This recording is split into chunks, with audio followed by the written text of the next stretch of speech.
So welcome everybody to the August koha-US Web Dev SIG, where we learn what George is eating, and today, evidently, that's nothing.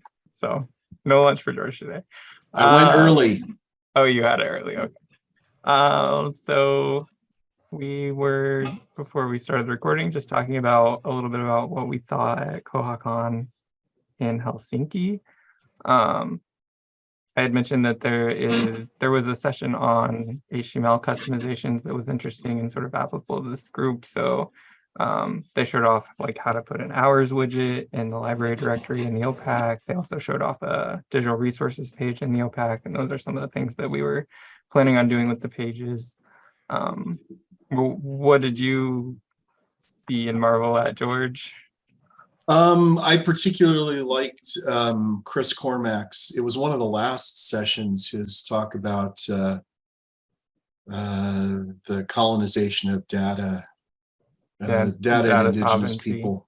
Yeah. It convinced me that we are going the right direction, where in NEKLS of eliminating the sex thing from the patron record, and I'm not going to turn on the pronoun thing. So do you have a little snip of code that does that? Because we talked about that this week, and we are quietly disposing of the gender field as well. Well, there is a system. Once there's no data left, there's a system preference. What is it? Unwanted fields or? Oh, okay. Or unwanted fields, probably. Yeah. I think that might be the exact title of it. Well, look at me go. So, but currently I only have a few libraries that are eliminating it.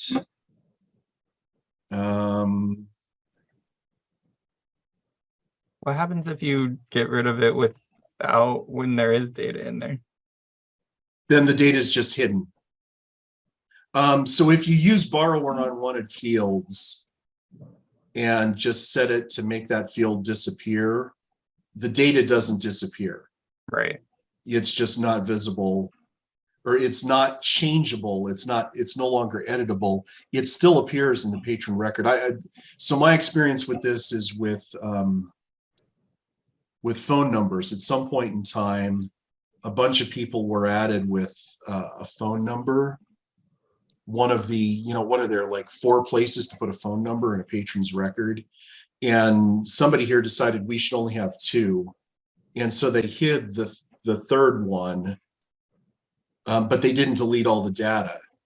Mm-hmm. So every now and then I get, well, I've got one in my inbox right now where somebody sent me a thing saying, this patron's got a phone number and we can't delete it. It's there. And then I have a response, like a canned response that I send, and then I go ahead and just take it out of there.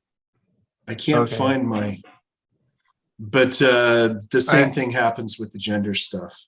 Okay, so that makes sense. I have some code set up for the street number field for the same purpose, where if there's data in the street number field, I want it to show so that it can be deleted out, but otherwise I want it hidden. So I'll just leverage that same code for the gender field. So hide it if there's no data, and show it, but don't let it be set if there is or unset it if there is data, maybe automatically. But George, your plan is to go ahead and wipe out the data. Is that what you said? Yeah. And I just cannot find. I don't think we're going to do that. We haven't gotten to that point yet. We decided that if it was there prior to this legislation, then we'll fall back on the fact that it was populated prior. But I'm just going to turn it off and see if anybody actually complains about it being gone or not, or even notices. You know what one of my thoughts is. Our upgrade is on it's on a week from Saturday. August 26th is our upgrade, and that was one of my thoughts too, was I can just delete it, get rid of it during the upgrade, and then tell everybody, oh, it's part of the upgrade. Yeah. The And I'll stealth just say it was a upgrade. bug fix patch. Yeah, it was a bug fix. I got to add that to our Koha administration presentation. When you Yeah, sneakily the make changes. stealth upgrade. Okay, I did it with a combination of things. So let me show you a couple of things I've got going on. So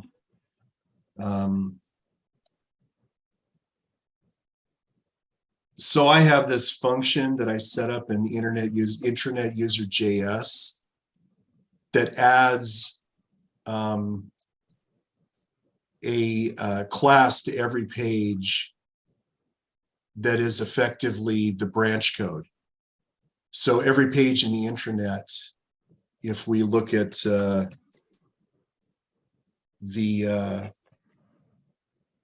body tag, somewhere in the body tag, there's a class. Like in this case, I'm logged in currently as Prairie Hills Sabetha Elementary School.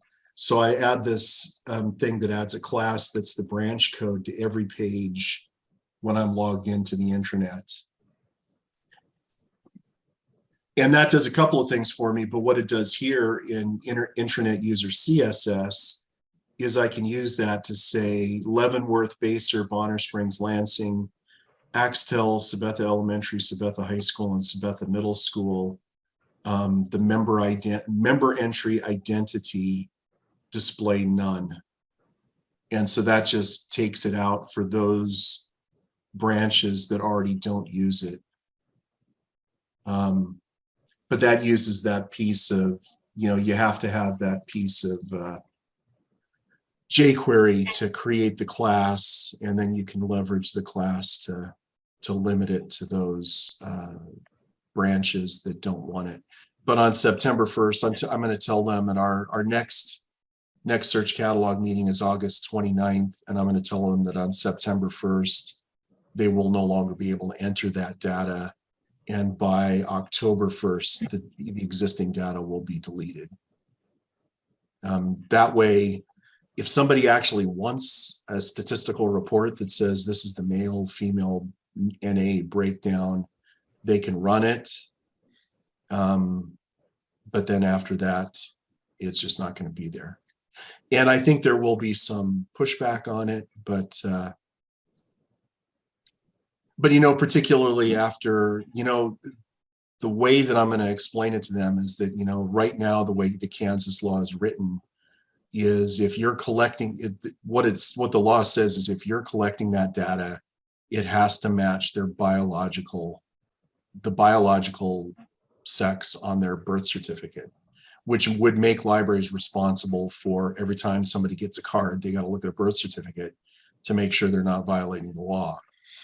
But then since NEKLS, since Northeast Kansas Library System as an institution is the person that's responsible for the data, that means that if eventually they do put teeth in this law, that means that it would be us that would be responsible for ensuring that the data is properly collected or face the consequences if somebody doesn't collect the data properly. So it's a risk. It's a risk to the library, it's a risk to us, and it's a way of the state trying to potentially weaponizing data against a minority group, which is kind of what Chris Cormack talked about in his discussion of data sovereignty. So, but it also, when we had the circulation meeting a few weeks ago, there was the discussion about, the gender, not the gender marker, the pronoun field. I have a feeling that could go the same direction eventually. It's just, we've got the opportunity for us to not turn it on now, to not collect data that might potentially become a problem in the future. So why don't we just start off with not collecting it? That's the direction that I'm going with that. I guess I can share the code. I can't really show how it works. I'd have to find somebody with the street number, but what the code looks like. So my street number cleanup thingy is this, where it's looking at, it's hiding it by default, and then it's adding a clear button so that they can just click to clear the field. And then down here, it's setting it to show only if there's something in that field. So that makes it so that when anybody goes in to edit an account with the street number, they can clear it out and save it. And then the next time they go back, it's not there anymore. We've done the same thing with the damage status because we did away with damaged because it was redundant. So if anything, old data was populating that, they can go in and clear it. But moving forward, we just use withdrawn for damaged items. Cool. I just added the code to the chat box that I use. The special function is internet user JS, and the rest of it is just CSS.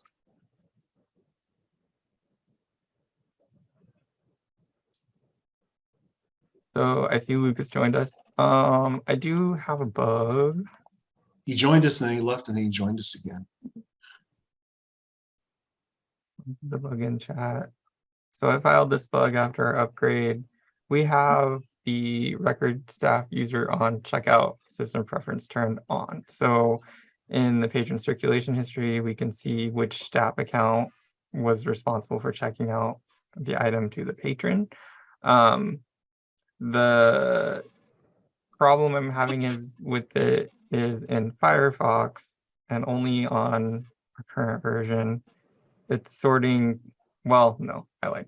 So on master, I tested in a sandbox, it's sorting by that column if you have that turned on. So giving you a completely useless sort on checkout history data because it's sorting by a staff member's name. And that's caused some confusion from my libraries. They're like, why is their old stuff showing at the top?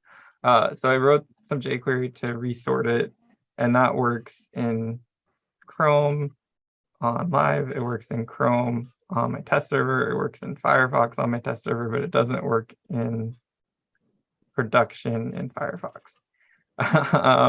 So it's one of those like really frustrating things. But I don't know if it's just because production is a different point patch than the other, like the test server.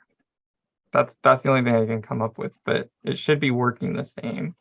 And I can find the code, but it's just a simple like redraw the table after a sort thing. I think I got that from Barbara that got it from Lucas a while back on some other table.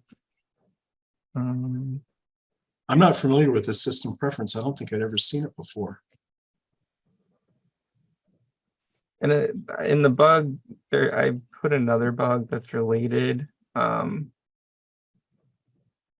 looks like they fixed it at one point, but it seems to be broken again. So I don't know where to put that at.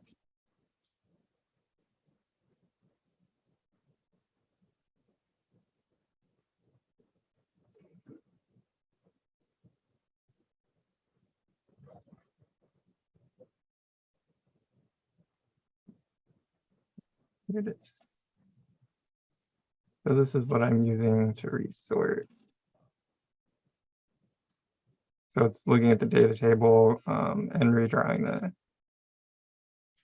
the, I guess it indexed it on the table header so that, and that works. I don't know. I just thought I'd bring it up because it's a little jQuery thingy that I'm struggling with. But I see Lucas is having connection issues, so maybe. Yeah, I mean, if anybody else has any ideas, go ahead. well, we're trying to work on bringing up the POS, and so we're working on reports and people looking at the tables and being able to understand and relate to things. And there's language like cash up, which freaks out my staff because they're like, what is that? And so I've renamed some things, and then I came across some sorting issues in some of the POS where the table just, doesn't sort. One of them, I want to change the sort, and I've tried to use some of this type of code, and it doesn't seem to make any difference. And another one, none of the columns sort at all by default.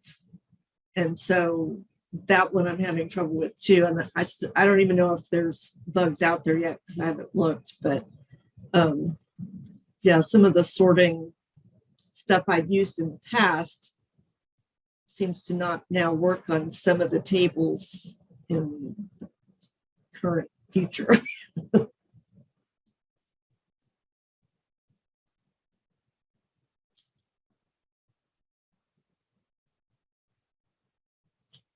One thing we're wondering about, does anybody here use POS?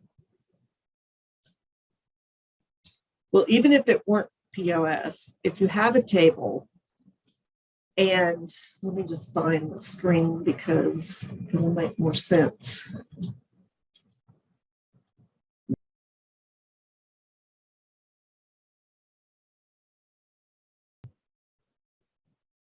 Is it That one says transaction history for Bell. Yeah. Okay. And see how I stole George's background there? Because it actually says next search catalog. Brilliant. In case You're just linked out right to my GitHub repository, aren't you? I could change that picture and mess you up. So let's see. So this is the screen where you get the, you know, how much you sold in cash and how much in refunds and all of that. And so I renamed some columns to help staff. So this would be, you know, how much actual cash you've got in the drawer. And this is $47 total sold, $2 of it was cash. And here's refunds. Total was $14.99, and apparently that must have been a credit refund. But what we really feel like we need is another column here so that you had, you know, payments and sales that were credit, so that people aren't having, and this one isn't a really good example, but so that staff isn't having to do math. You know, they want to see outright how much cash, how much credit, how much total, how much refunds. And I don't know if I don't have a good one here because we don't have very many transactions in here. But is it ever possible to either like add a column in the table or add a calculation of something and put it in there? I don't even know if those things are possible. I don't know either. Because I haven't used it. So, and just looking at this just gives me flashbacks to when I was a restaurant manager and just makes me, you know, I hope I've got Tums in my desk, because just immediately looking at this is just the heartburn is boiling. Yeah, well, we have a cash register that's from like 1999. And so nobody works on it anymore.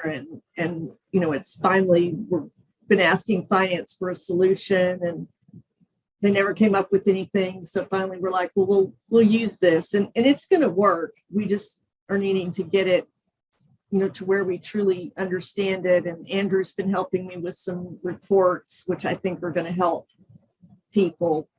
I just didn't know. I know one time Lucas helped us, I think, with the acquisitions home screen, and there was some code where he created this fancy percentage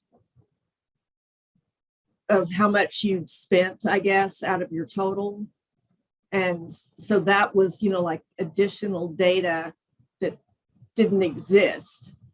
And so I was thinking, you know, maybe there was something I could do to give staff the, you know, the actual numbers instead of, you know, looking at it and thinking, well, how much was this? And it doesn't look very bad here when it's just, you know, 47 and 2, but when you've got lots of transactions and weird amounts and, you know, you just like to see it without having to think about it. I think I would probably go the same route you already are, where you're giving up on the canned report, making your own report, and then it's like swap out the links. So when they click on cash summary, it takes them to your custom report that actually makes sense. Yeah, I think that's probably easier than adding stuff to an existing table. this is not the actual report I'm working on now, because just for this meeting, I thought I had everything backed up, and then I ran it again and it's not working. So I'm going to have to go find what I did. But this is similar to what we're trying to do, because built-in reports don't quite do it for us. So, you know, we're reporting on all of our cash, and then our checks, and then our credit. And then we have refunds, and there's same-day refunds and after-the-fact refunds that have to have a cut check from finance department. So there's actually a lot more to the reporting part of this. The selling part of the POS is great, but the reporting part is a little more involved. The best way to deal with refunds that I've ever found is in when I worked at Latah County Library. One of the members of that consortium was Clarkston, Washington, and they had some kind of legal reason that they just were forbidden to give refunds by law. And so when somebody said, you know, here's the book that I just paid for the other day, they would say, we are forbidden by law from giving you a refund. You're out, whatever it costs. That simplified so many things for them. That would be nice. We have a patron who basically comes in and pays for stuff all the time and then finds it again. And they partly are doing that because they want to get past the block so they can use the computers. So they're willing to just pay for it and then get the refund. And it's kind of like, yeah, but that's kind of hard on staff. So you add a non-refundable processing fee, so that they get a refund for the material, but there's a $5 fee that they don't get a refund on. Then that's a solution there. Yeah. When I worked at the University of Idaho Library, if you lost an item and it didn't have a price in it, they would just charge you $195 plus a $75 processing fee. And they would bill that to you, and then we would get all these people coming in going, you know, I owe like, you know, $4,000. And then we would just be able to say to them, if you bring it back, it all disappears. All you got to do is bring the stuff back and it all disappears. You get this notice, you know, as soon as the items are overdue, you get billed for them. But as soon as you bring them back, it all disappears. It's got to be 6 months before you actually have to pay for that. And so then all those things would come back the next day. I see, Lucas, you just wrote a patch for my problem. Thanks. You need sign off now. I saw.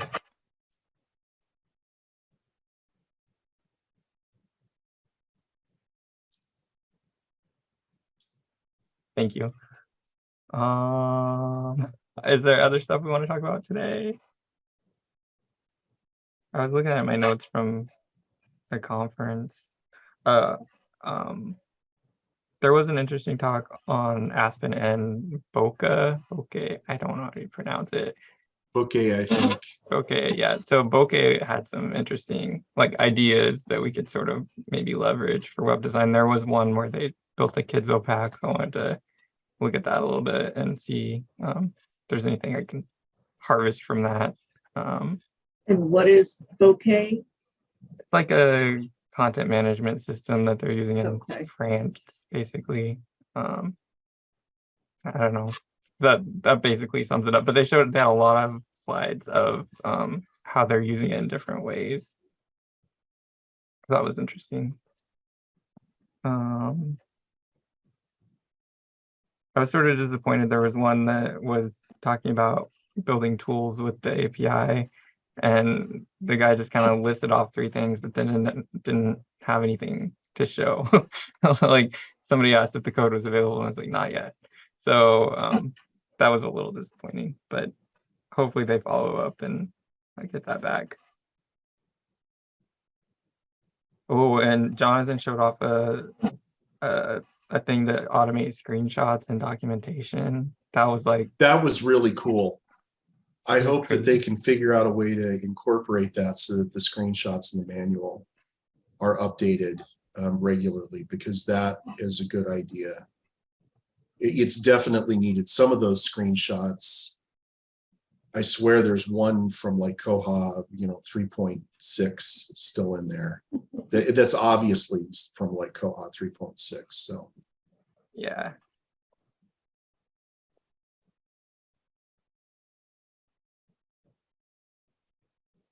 I guess it was when I was off, the last video that Christopher and I did is the one about the customizing 2211's look and all that work we did. So that stuff is all out there now. And there are some things that I need to incorporate into that, that Christopher had found some places where the colors weren't doing what I said they were, but I've got that up and running on our test system. So Yeah, I turned my test system hot pink with your code so that I could not get it confused with the green live system. And there were a few things that I had to tweak, but for the most part, it looks nice.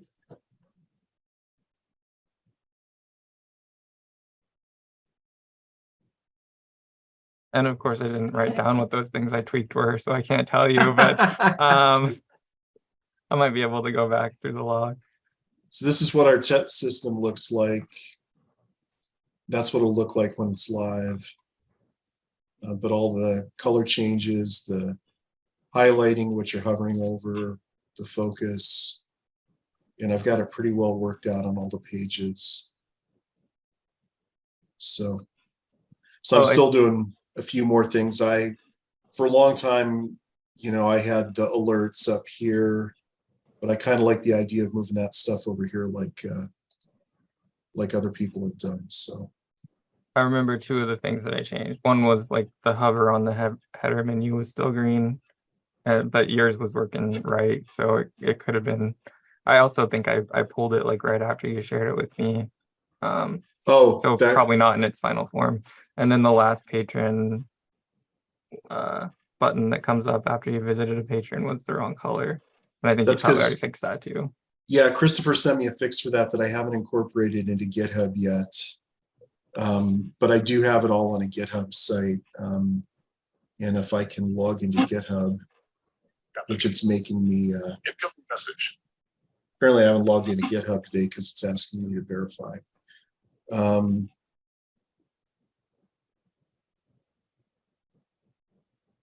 I'll share the link when I find it, because now I can't find it.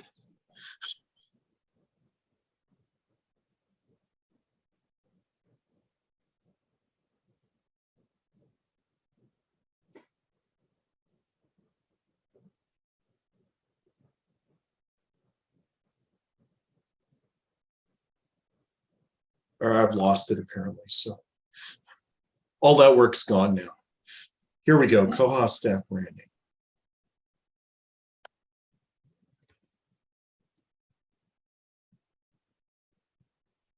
So there's the link in the chat box.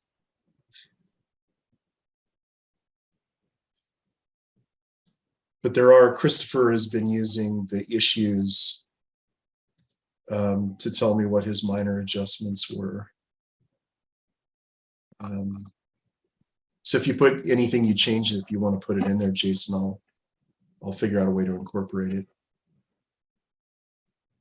Those are the only two things I remember changing. Yeah, the last patron thing, I didn't even think of that because we don't use it.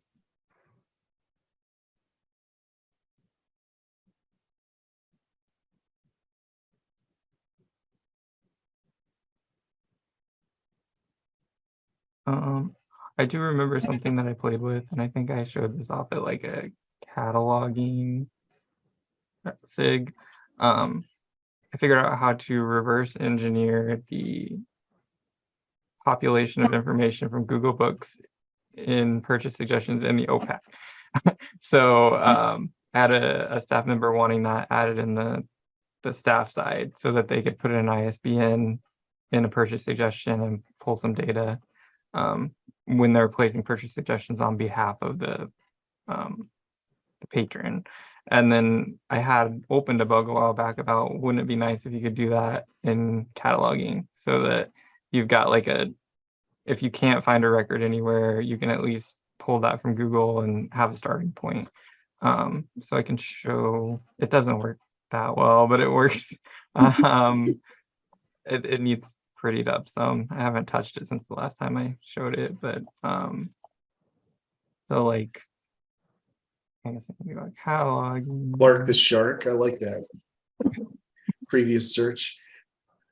Yeah. Is it a good book? Yes, brilliant. The whole series of Clark the Shark books. Oh, right there, I see the green on the tabs. Some green there. Let me make a note of that. So I do need a ISBN. So let's go to Clark the Shark.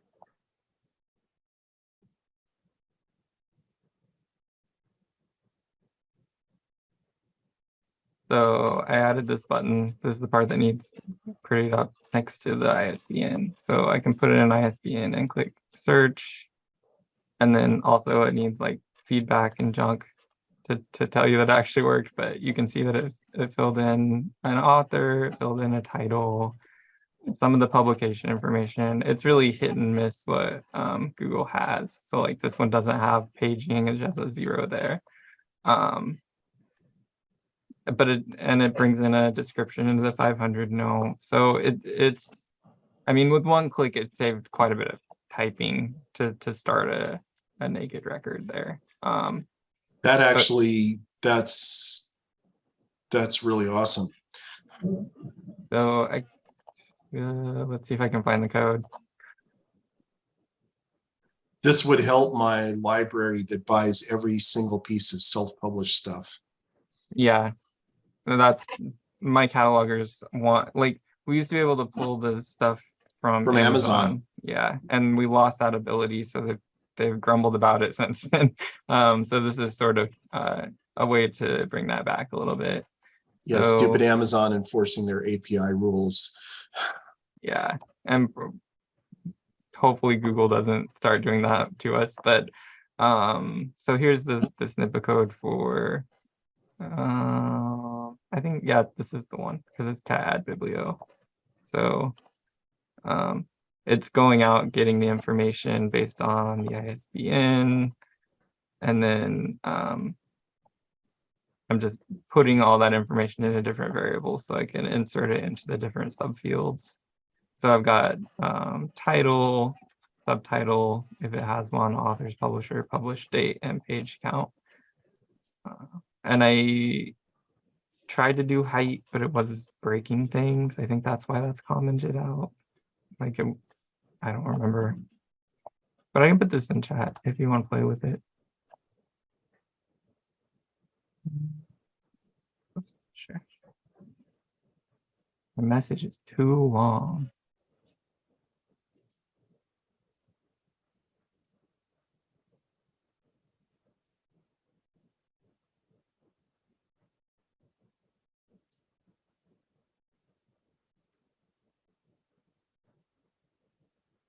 All right, I will put it in chat momentarily. Is there other stuff people want to talk about, or you could always use, do you know how to use Pastebin? I'm sure.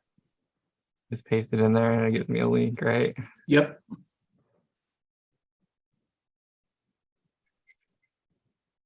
Here's the link. This is the link. There you go. I didn't give it a title. Perfect. There I got it. That's all that matters. Okay. So yeah, what else do we want to talk about today?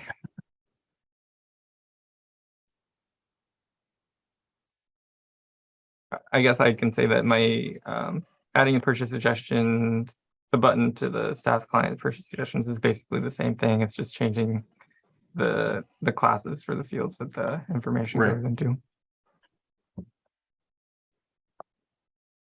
I really liked that old Amazon thing where you could get the data from the Amazon API, but then, you know, Amazon, how did they wanted to, they changed their API so it was only available to, like, you had to be a customer It was a weird thing. Yeah, like, and I looked at it a little bit because I was like, well, if I can do it with Google, can I do it with Amazon? And you can get like into their marketing APIs for that sort of stuff, but you have to have a key, and I think it may cost or something. Like it was too much of a hassle where Google's is all open at this point. Right.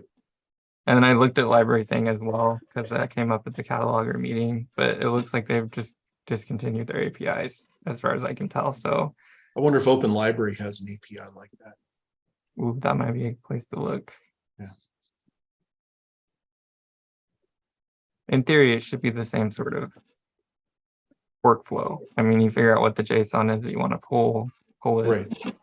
by passing the ISB into it.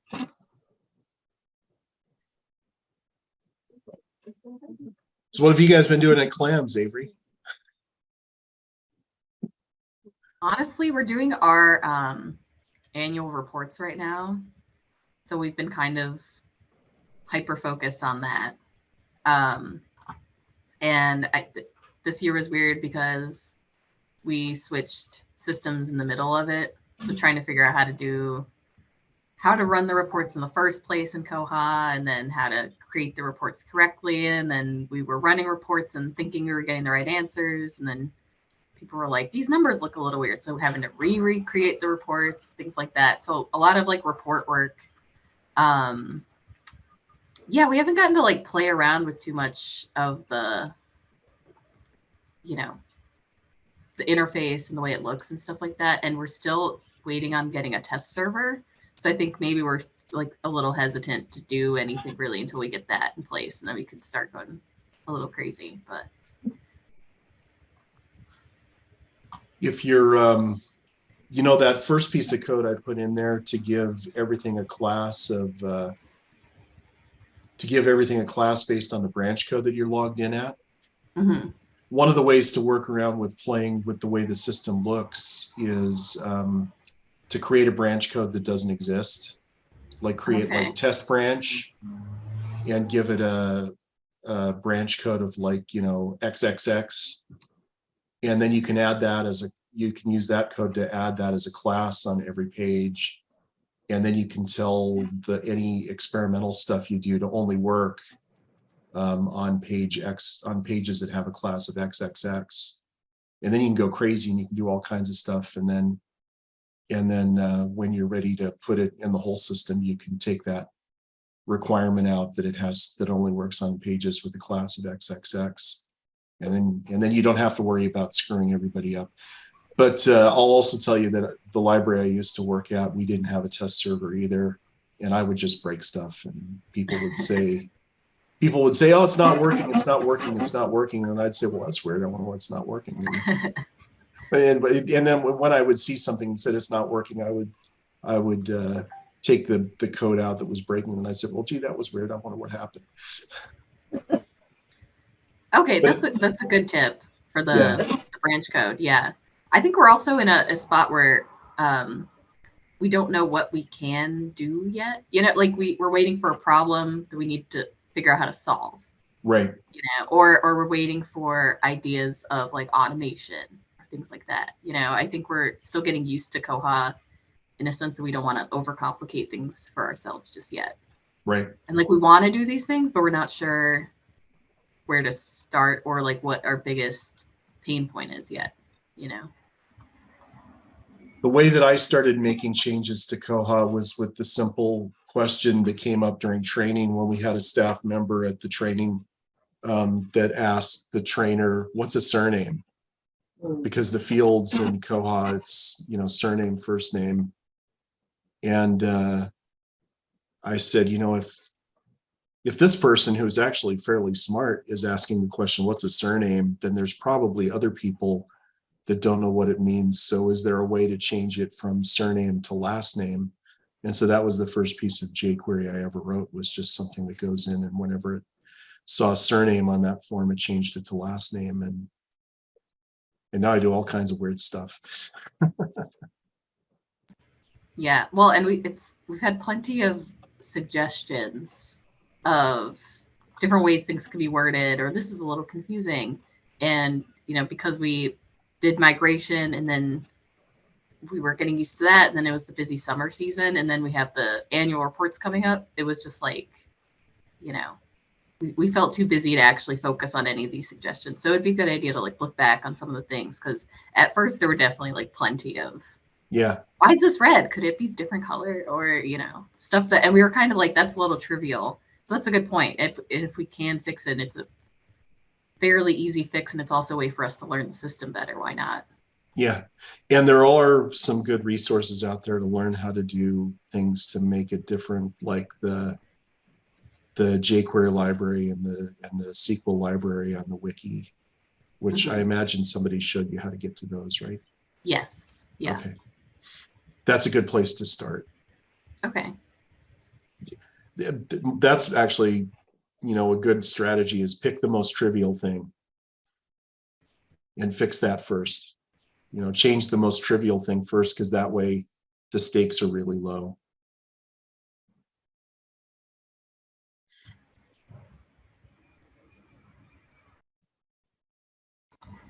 Sorry, I think I heard like some of that. I think my audio is kind of going out.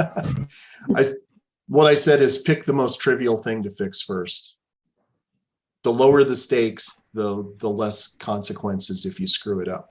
Oh yeah. That's a good place to start, definitely.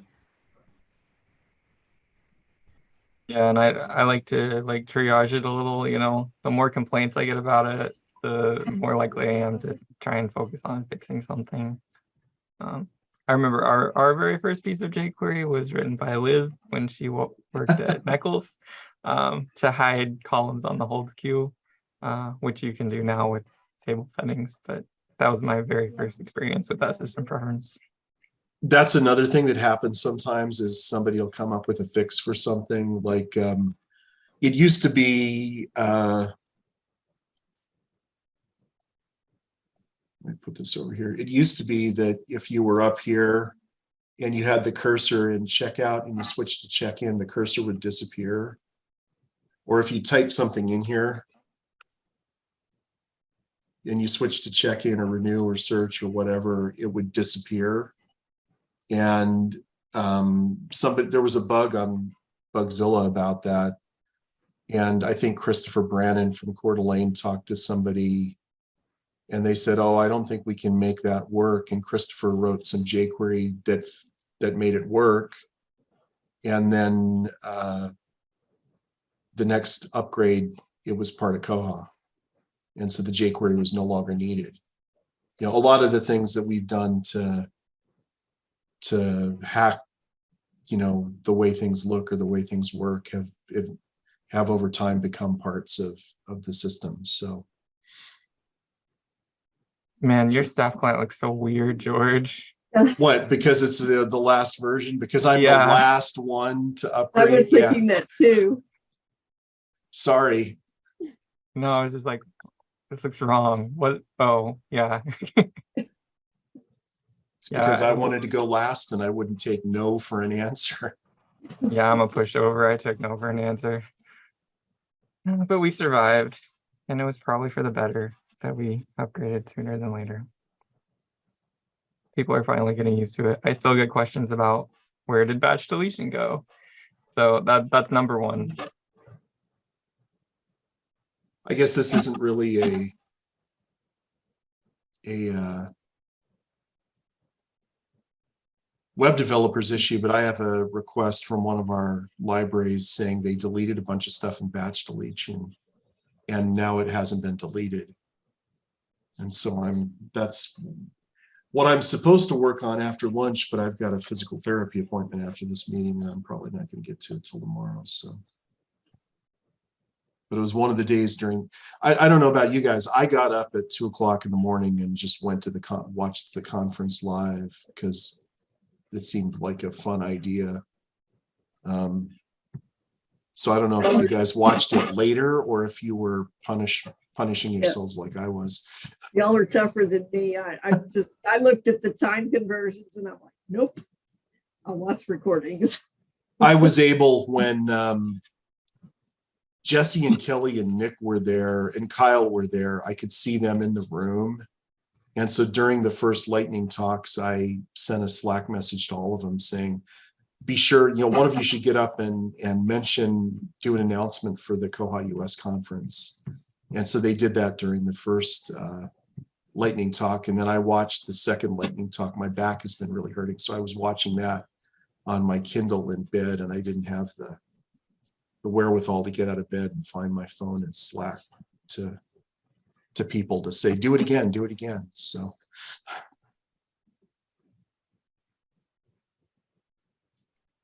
yeah, I got up early and took numerous naps over the past several days. But I think it was definitely interesting. I'm glad I did watch it. And like I was saying at the dev thing earlier, like it was very development focused. It felt like he was really pushing the Perl community to like collaborate with the koha community. So that was kind of encouraging. well, and I think I might try to organize myself to go to the Perl conference in Las Vegas. Just, excuse me, so there's a koha presence there, because they did say they were going to try and get some koha people to go to the Perl conference. So I might do that. Yeah, they said they might try and get like a whole koha track if they can. So that'd be good if you can present. And I definitely plan on going to Montreal next year. I mentioned to Chris and to Christopher and Bob that the Montreal conference, they're saying the last week of September, which is when we've been having the koha-US conference. So Yeah, I think we should go to that. I think we should either figure out a way to space them so that they're not like the same month, or to just join them and say the koha-US conference will be in Montreal. I like that idea. I like I'd that be more idea likely too. to be able to go. Going to two conferences might not flesh out. Although I did tell my boss that Chris said that it was going to be in Wellington in 2025, and she seemed okay with me going to that. So I'm excited about that. And I might actually be able to go to Wellington in 2025 because because we have a new director. Our previous director, Avery, doesn't know this, but the last time NEKLS sent somebody to New Zealand for a conference, they ended up moving there. And so our previous director wouldn't let anybody go to international conferences for fear that they would move out of the country. But she's gone now. We got a new director, so I bet I could talk Mike into Wellington. You can let him know that Sharon said it was okay for me to go, so he better let you go. All right, we're coming up on the hour. Is there anything else anybody wants to talk about today, web dev or otherwise? And some no's, so I think let's go ahead and call it, I guess. So I know Jason and Barbara are going to Portsmouth, right? Avery, are you going, Avery? Oh, awesome. I am. Yeah. It's probably not that far for you, is it? No, I thought it would be at least like 3 hours or something. It's only an hour. So. All right. Yeah. I know a bunch of people are flying. Some people are flying to Boston. Some people are flying to an airport in New Hampshire, and we're going to an airport in Portland, Maine. Oh, okay. Because it's only an hour from Portland, Maine also. And the person I'm going with thinks that the Boston airport's horrible. So pretty fair. Pretty fair statement. Good to know.